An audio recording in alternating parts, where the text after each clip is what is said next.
Hey everybody, welcome back to the Calibrate Tools and DIY channel. Glad you can join us today.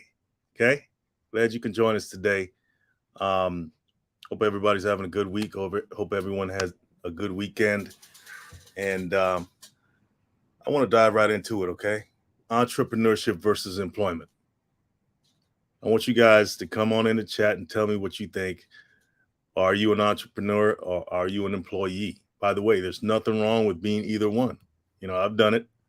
I've done both. Matter of fact, I work at a nonprofit right now. Okay, so I'm not knocking being an employee or anything like that. I just want to talk about the differences between the two. And actually, there's a lot of similarities. There's a lot of similarities between being an employee and an entrepreneur.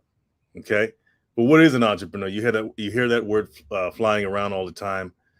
People like to use it. Oh, I'm an entrepreneur. This, that, and the other.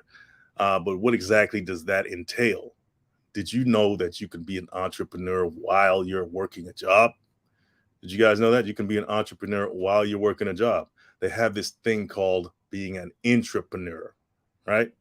Some people actually use their jobs as a means to achieve certain financial goals, right? They say, okay, I don't need to go start a business or anything like that. I'll just, I'll work my way up in the company. I'll take advantage of every opportunity that's available to me to make or achieve whatever financial goal that I have for myself.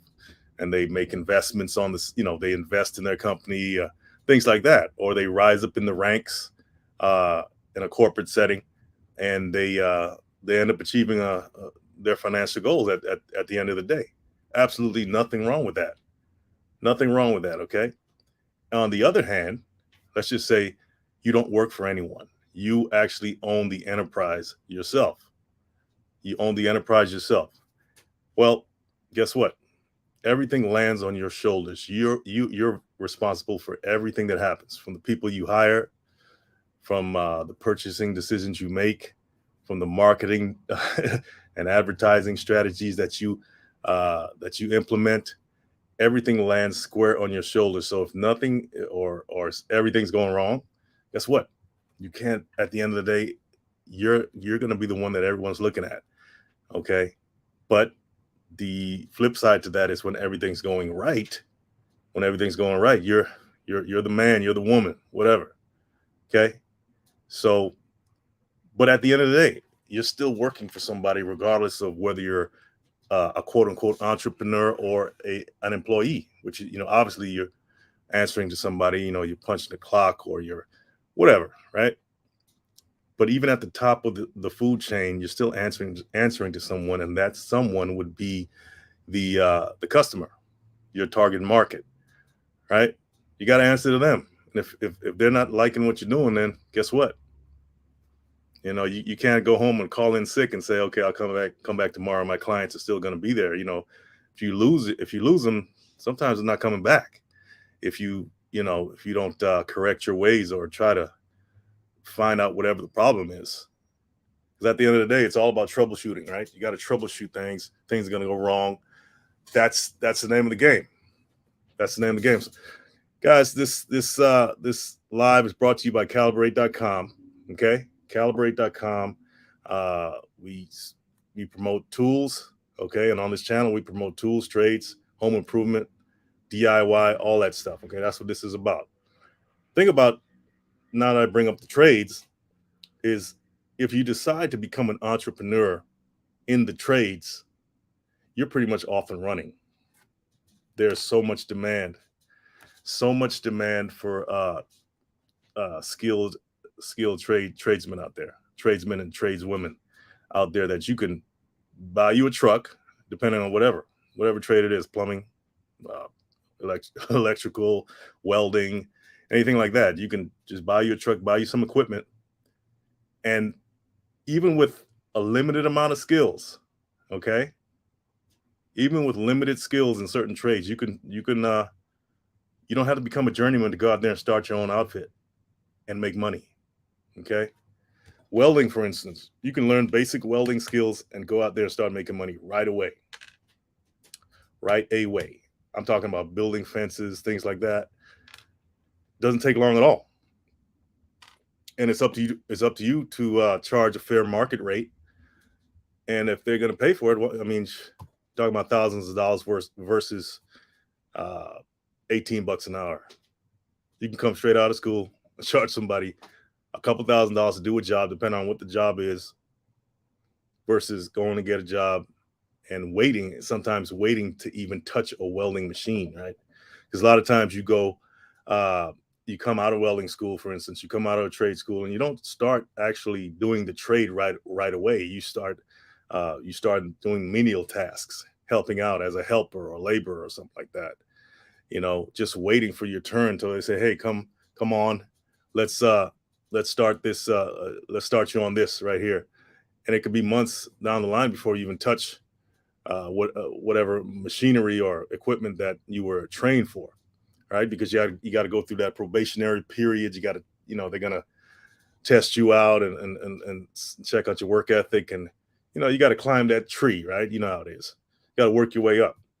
Well, when you decide to not go that route, and you say, "Hey, right out of school," or even sometimes before you finish, and if you have enough funds, you can go buy the equipment, you know, and when you're done, certified or whatever you need, licensed and bonded or whatever, all the hoopla you got to jump through, uh, administratively to get your stuff started right away. You can charge whatever you need to. That's the difference between being an entrepreneur and being an employee. Okay, and I'm just talking about the trades. That's just one example. You can have any skill, any skill. You can be good at computers. You can be an IT professional or something like that. I got a brother; he's an IT professional. If he wanted to, he can go out there and start his own outfit. It's all about, at the end of the day, it's all about what kind of confidence do you have in yourself to go out there and start your own thing. And even if it's, it may take a minute to gain some steam, but eventually it will if you stick with it long enough. If you stick with it long enough, uh, it will gain momentum, right? But a lot of times we drop out of the race because nothing's happening right away. And in those lean times when nothing's happening right away, yeah, you can still be working your regular job and be an entrepreneur on the side, right? That's how it's done. That's how a lot of people do it. Okay, don't expect things to happen right away, but understand the benefits. All right, there's a whole other world of, uh, you know, financial stability out there for you besides clocking in at a job. It's a whole other world, but it takes a certain leap. You can call it a leap of faith, call it whatever you want to call it. Sometimes some people have no choice. Some people have no choice, right? Uh, there's a lot of people that come out of incarceration. Nobody's going to hire them right away on the jobs they want. Certain trades they don't care, but there are certain trades that they do care, right? If you have I'm talking about the building trades, not necessarily anything else, right? Um, if you come out of prison, you come out of jail, it's like a scarlet letter or something like that, and that's kind of hard to overcome if you have a certain mindset. Okay, if you switch that mindset, that disappears. You have the mindset of a go-getter, an owner, then all that stuff doesn't matter, right? All that stuff doesn't matter. You start your own enterprise. It may take a while, but once you get your first client or first customer, that's off to the races, right? You just start building on that. That's how it goes. Come on in the chat, guys. Come on in the chat, say hi. Calibrate Tools and DIY right here. Giving you some game, breaking it down for you guys, okay? So yeah, let's break it down as some of the benefits of being an entrepreneur, okay, over employment. Okay, I'm not saying it necessarily better, but in some ways you can say that it's more advantageous depending on personality. Okay, uh, flexibility in terms of time. Okay, and I don't want you to take this as, okay, being an entrepreneur, you have all the time in the world. Actually, you don't. Being an entrepreneur can actually be more uh, when it comes to work hours, it can be more time consuming than an actual job. Um, most people they go to work and they clock out after 8 hours and they're done. Well, it's not like that if you're trying to start a business or anything like that. You're constantly it's 24/7 thing. Your mind if you're not at an office trying to build something or at a location or whatever, your mind's constantly thinking about, okay, how can I grow this business? How can I grow what I got started here? Because everything's on your shoulders, right? Versus having a job where everything's not on your shoulders. You're just responsible for driving the forklift or doing the pipe fitting over there or welding that or doing the plumbing over there. You're not responsible for getting the customers. You're not responsible for payroll or anything like that. You're not responsible for taxes for the whole company. You're just doing your job. You clocking in, you clock out. Go home to your family. Being an entrepreneur, okay, however you want to say it, not the same. Sometimes you end up working days at a time, days and nights, through the night, all night, okay, all night just to make something happen, right? If it even happens, right? But so you're constantly in the grind, I should say. At least the first levels of it, you're constantly in the grind. You know, uh, Even as content creators, like if you're doing this, like what I'm doing, you know, I gotta think of things to bring to you guys, that'll at least help, educate, and stuff like that, and be somewhat entertaining. Um, uh, what do you guys think I'm entertaining? Tell me in the chat if you think I'm entertaining or not. Maybe it's the bald head or something. Maybe that's entertaining. Whatever gets people to come and watch the live or the videos, as long as it works, right? But my sole purpose here is to educate, uh, but it's also to provide you, offer you as products and services as well. Okay, because this is a business where you think it is or not. All right, but it's not just for me. It's not just to get, but it's to give, to add value to your lives, and that's what I'm about here. Right. So yeah, I do teach as an instructor at a nonprofit. I teach people how to weld and stuff like that. I've mentioned that many times on the live, and yeah, a lot of the kids come through there, and we have a job development program as well, where we try to steer them into certain careers, whether it's a union career in the unions or something like that, or with some of the bigger companies out there that are looking for welders. SpaceX being one of them, one of the biggest, more widely known companies. And we do have a lot of students going into SpaceX, by the way. But everybody's not going to go into SpaceX. Everybody's not going to necessarily even get a job. I know of only one personally student that has come out the program, and I've been there a while now. That's actually started their own enterprise that I've heard of. One. All right. And that's very telling, right? That tells you that the mindset of an entrepreneur is is much more uncommon than the mindset of an employee, right? And it's hey, uh, there's something to be said for that. I think we should teach our kids to understand the importance of working, and because a lot of them will be working for someone at some point. All of us have, most of us have, I should say, and yeah, that's important. But we should see that as a stepping stone, right? A stepping stone to ownership. Ownership.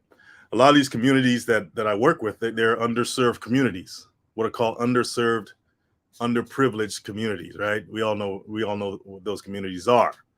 Um, and I think one of the reasons why they're maybe at the lower end, as far as collectively speaking, we all know the reasons for that. I'm not going to get into historical reasons for that, but one of the reasons for that is lack of ownership.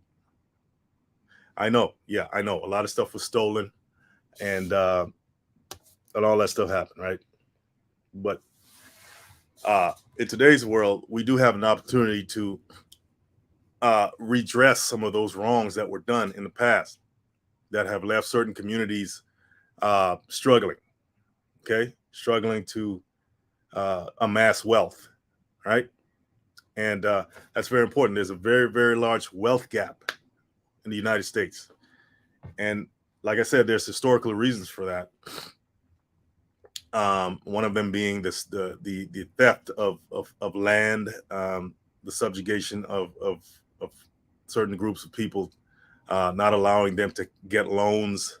I mean, just the list goes on and on and on, right? So, you look around. If you grow up in one of these communities, you look around and you say, "Hey, nobody really owns nothing." There's a lot of barbershops. There's a lot of salons, but where are the tech businesses? Where are the auto shops that are owned by people that look like you? It's maybe one or two there, but where are the shops, the legal institutions? You know, um, Not around. Okay, because it's so many factors that played into that, into what you see around you today. It didn't just happen like that. Okay, and regardless of what you think about a certain groups of people, it's not because they uh because of the lies that you were told all your life about them. It's not because they didn't want to.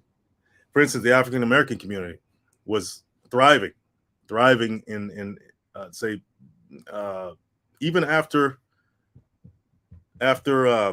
so-called emancipation. You know, when segregation was the law, right? Segregation was the law, so certain communities had to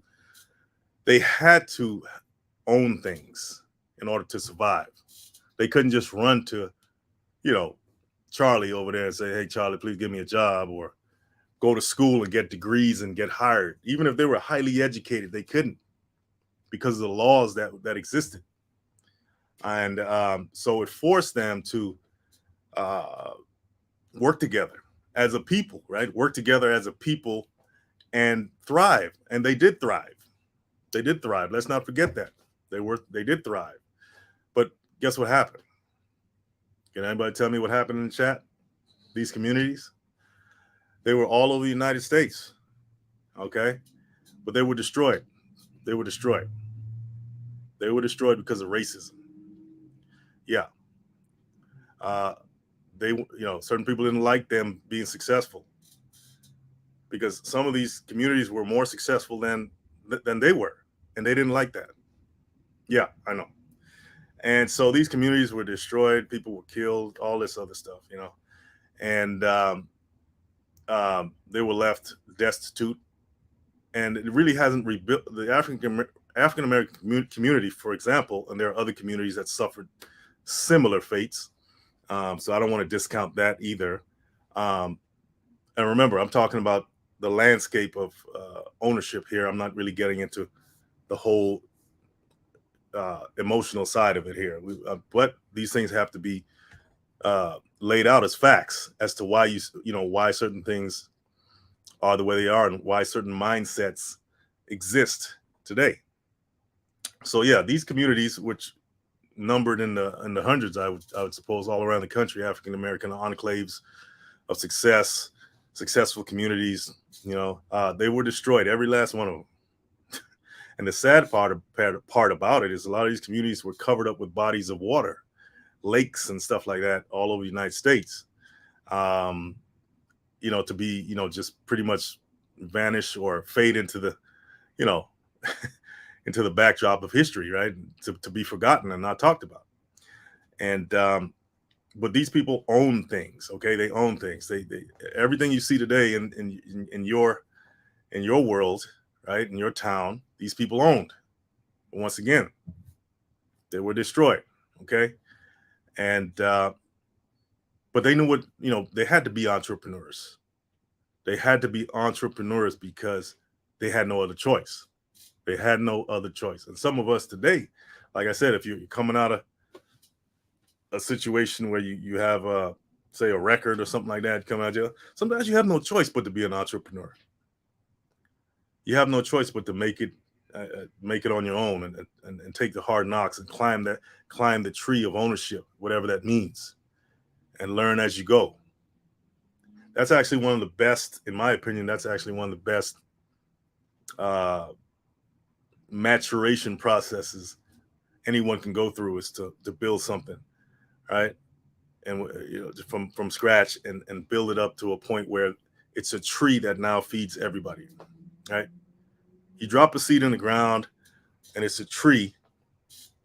Drop a seed in the ground, becomes a tree, and it produces fruit to feed others, right? That's pretty much what, at least in my head, that's what it should mean to be an entrepreneur, or someone who builds something, not just for yourself but for others. Can you hand down that job that you have today? Can you hand that down to your kids? Right, the one you work so hard for.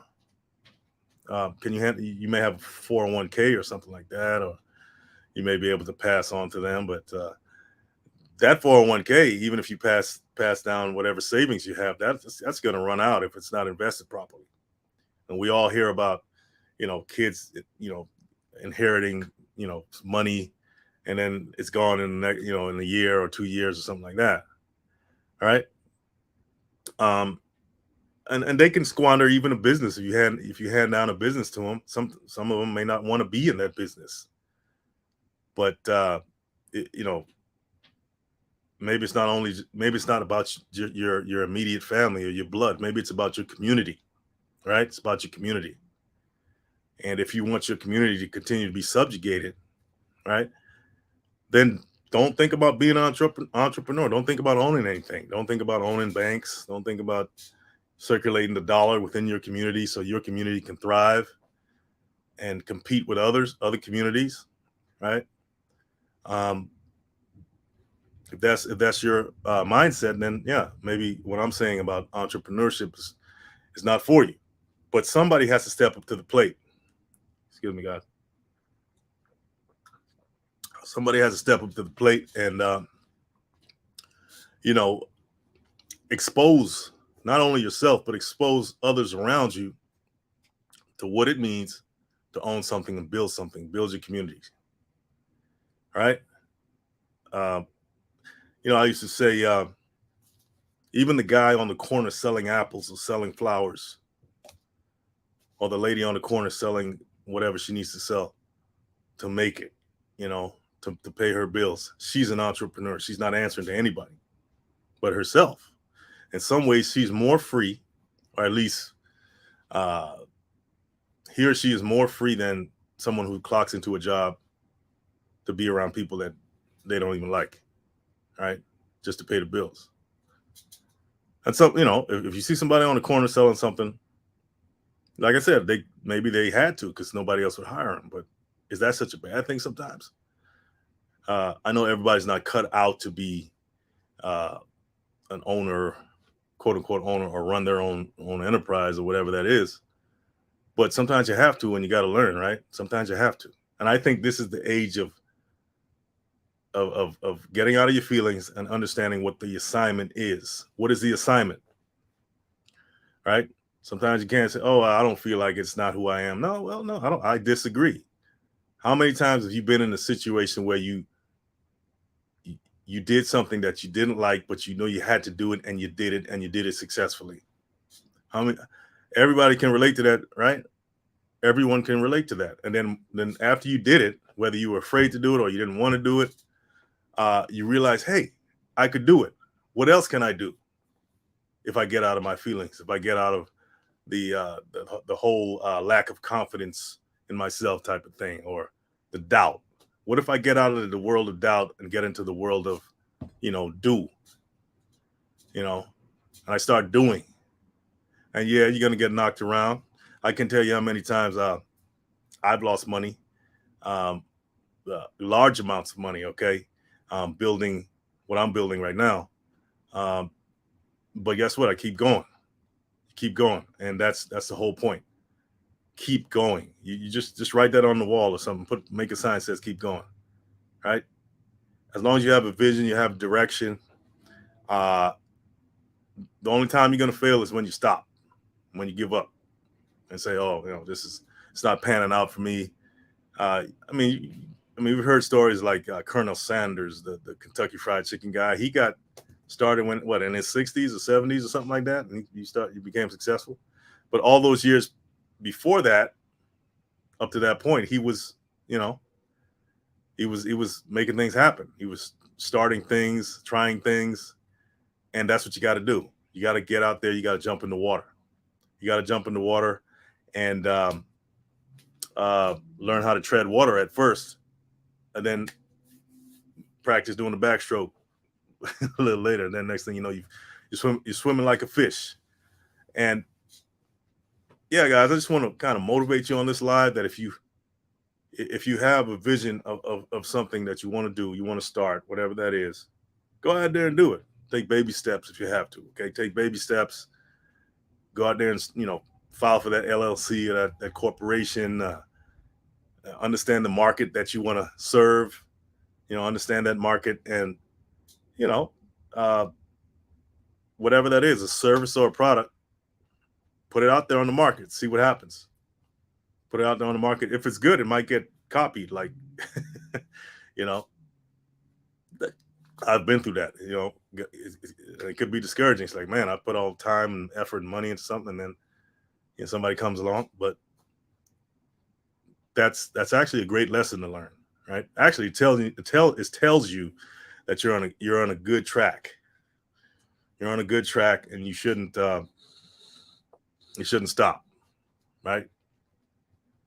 Sometimes you got to go through hell before you go to heaven, right? So when you get there, you can appreciate what you went through, right? You can appreciate what you went through, all right? So you go to the gym, and you want to get that good chiseled physique. You got to put your body through hell, man. You got to go through muscle failure and all that stuff, right? But it's the same thing in that principle. That principle is the same throughout everything in life, even being an entrepreneur. If you're going to put yourself through hell going to a job that you don't like, or being around people you don't like, or that don't like you, or whatever, or you're just not comfortable in that job, there's more for you. Let's just say it has nothing to do with people. You just know that there's more for you out there than just doing what you're doing right now. Understand, that's the beginning of the stage of hell. Like, they got Hell Week in the military, which I was in, by the way. Now I've been through all kinds of hell in the military, by the way, but we're not gonna get into that. You got to go through Hell Week, right? Because in Hell Week, that's actually where the growth happens. That's where the growth happens, and it's going to show you who you are, what you're made of. Don't think you're going to step out there into the world of, into the real world, into the ring, where people are getting down without going through hell first. You got to train. You got to go through the training period. Understand that. You're going to lose some stuff, right? You may realize parts of yourself that you didn't realize were there that you don't like, but you got to change. You may realize there's parts of yourself that you didn't know were there, but you're glad that you found out. You realize, hey, you're stronger than you thought you were, or you had this gift or disabilities that you didn't know was in you, but it took you had to go through hell in order for that stuff to be revealed in you, right? That's the beautiful thing about, stepping out of the box, and going for it. How many of you guys out there watching me right now is going to go for it? Whatever your vision is, whatever your dream is, you got to go for it. Okay. So, guys, this is going to be a short live. Just want to motivate you on a little, whatever you took from this. Hopefully you take it to heart, and you can do it, whatever it is, right? You can do it. You just got to keep going. Put one foot in front of the other, and don't listen to. That's another thing. It's gonna be naysayers. It's gonna be naysayers out there. It could be the people closest to you that are naysayers. Why though? Why are they naysayers? Is it because they see something in you that they wish they had? Or maybe they fear that you're going to leave them behind in some kind of way, right? But yeah, it can be your own family, it can be your own kids, it could be your own, it could be that significant other, right? Sometimes you got to take a hard look at them. Doesn't mean you're not going to love them, but sometimes you got to say, hey, they're not there, right?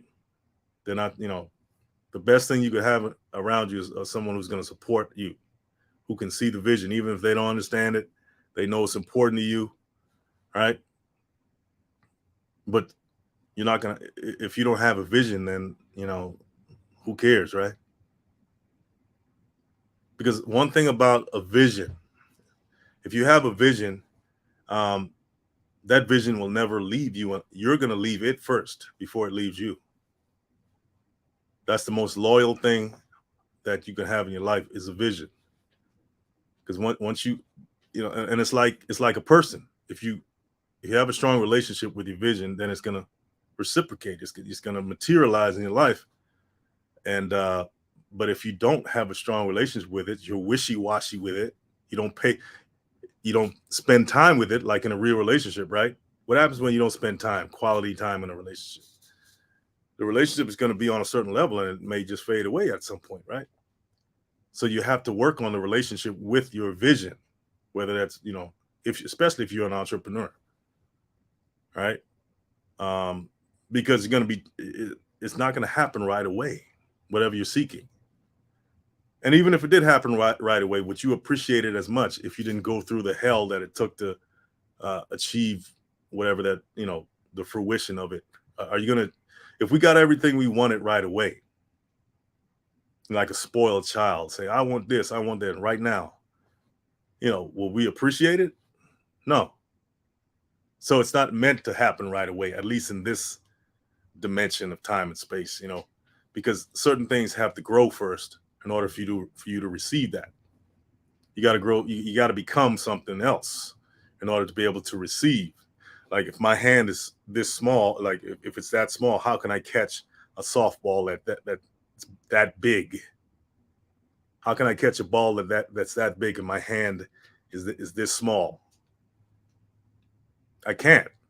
And some of our visions are so big, but we're not mature enough to be able to receive it yet, right? We're not big enough to be able, in terms of character, to be able to receive it.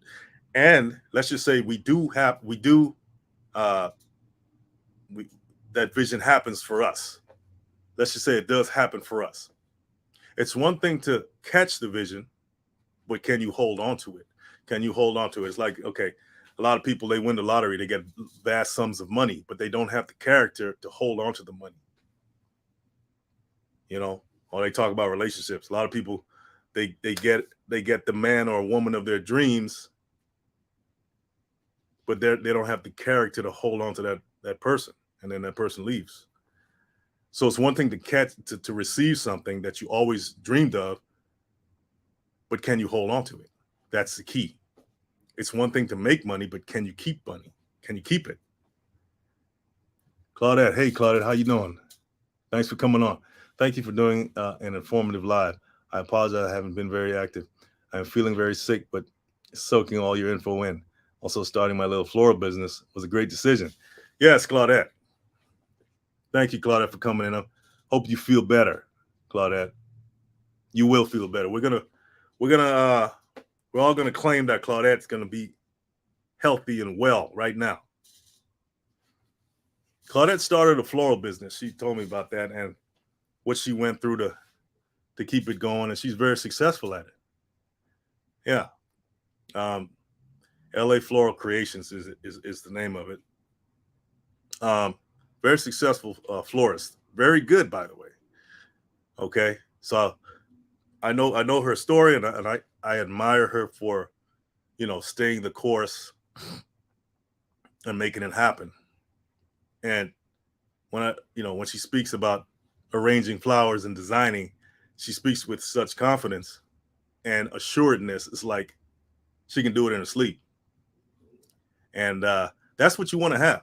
You want to get to the point, you want to be that confident about yourself. You don't want to seem cocky or nothing like that. But you know what? If you sound cocky, so what? If you know if you're it's always going to be somebody say something about you, right? That they don't like. Because if you didn't say it with confidence, they'll say, "Oh well, you're not confident enough. They're too timid or whatever." And then when you do say it with confidence, they don't like that. You can't please people, right? You just can't please people. So that's another thing if you want to be successful.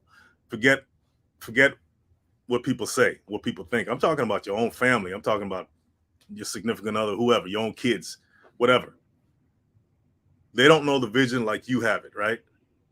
Only person that knows the vision is the Most High, or whatever you believe in, right? You know, you got to hold on to that vision. You gotta water that vision like you water a plant.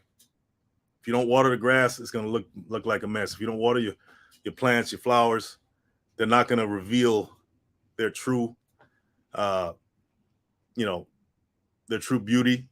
You know, so you got to water your vision if you want it to happen.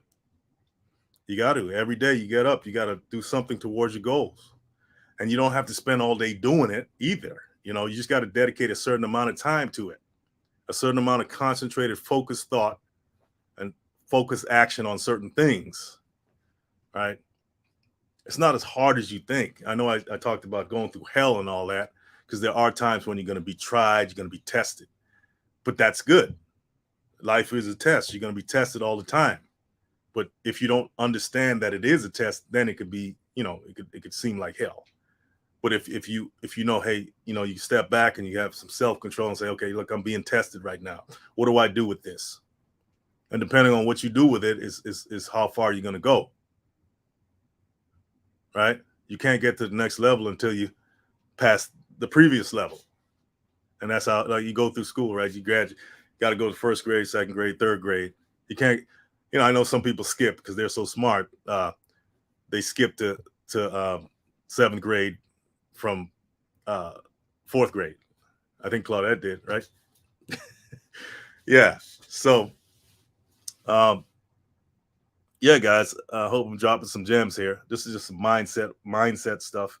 I like to go, get into the mindset stuff on the lives. But yeah, if you're into trades at all, you know, being an entrepreneur is one of the quickest ways starting your own enterprise, even while you're working, right? Because I'm not knocking employment. I myself, I'm employed, by choice. Okay. But there's a strategy as well, right? Um, you got to go out. You got to go out there and you have to understand. You have to understand the strategy. You have to have a strategy when you're, even as an entrepreneur. Okay. And you, the world is yours. The world is yours. Okay. Don't let anybody tell you any different. Don't let anybody. And if somebody tells you different, just come back to this video. By the way, guys, subscribe to the channel. All right. Some valuable information on here about if you're into tools, DIY home improvement, stuff like that. I absolutely love teaching you guys how to use stuff. I like learning myself from you guys. And one of the ways to support the channel is to just go below when you see some products there. Go pick up some of the products that Calibrate offers. Okay. Go to calibrate.com, see what we got, sign up for the email list. I send a newsletter out every month on some tips, home improvement tips or, spring tips, summer tips for your home. Okay. Because I'm dedicated, guys. I'm dedicated to what I do here. Right. This is what I bring to you. This is what I bring to the world. This is my thing. So, guys, thanks for joining in. Thank you so much, Claudia, for coming on in and supporting. You much appreciated, very much appreciated. By the way, I'm going to mention again, guys, Claudette's one of the best florists I know. You guys like flowers? You guys ever look at you guys ever look at some flowers, man? That are like a good bouquet or something like that. I never really looked at that. I always appreciated flowers and nature and stuff like that. Until but when I look at some of Claudette's work, I'm like, that's amazing. It's a real art form. How being able to design the right color schemes and the right types of flowers and the technical names of plants and stuff like that. You know, it's amazing. Yeah. I think it's LA Floral Creations. That's LAFloralCreations.com. Matter of fact, let me look it up right now. Just so I can get it right. Yeah, guys. So don't hesitate. If you have a vision, I need you to act on it. Okay. I need you to act on it because there's somebody out there in the world waiting for you to do something that only you can do. Okay. Hold on a second, guys.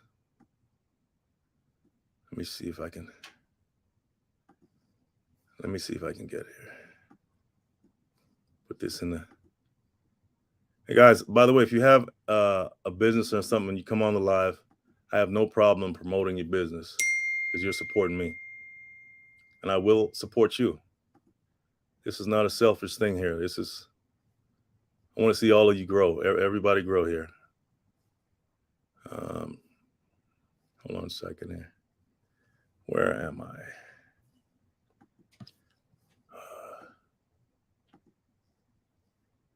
There it is. Yeah, guys, I just put Claudette's link in the chat there. So anybody on the replay, who's on the replay, check it out. Check out Claudette's site. She has some great floral designs. She's great. She's out here in Los Angeles. You know, she's worked with some of the top people in the industry out here. Everybody knows what industry is out here in LA, right? And she's blessed. She's blessed me with coming on here and supporting what I do. So hey, I'm gonna support what she does. Simple and plain. And I'll do that for any one of you guys who wants to promote something.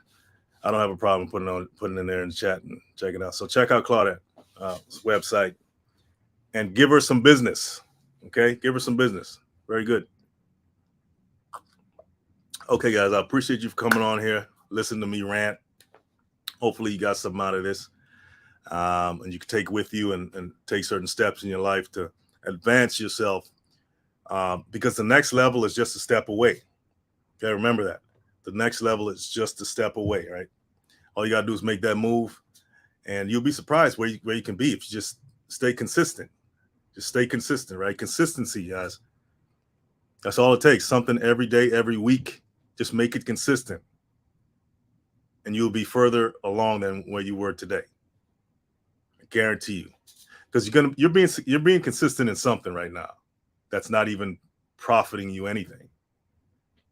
You're being consistent in watch. I'm not talking about you personally, but a lot of us, we're consistent in watching TV all day. We're consistent in looking at the internet all day. We're consistent in, gossiping all day. We're consistent in, a lot of times just wasting time. And as a result of being consistent in those things, we're in the same place that we were 20 years ago, 10 years ago, 5 years ago. But all you have to do is be consistent in the right things, and guess what? You're going to be where you need to be. Okay. Anyway, guys, I appreciate all of you. One love, and I'll see you in the next one. Have a good one.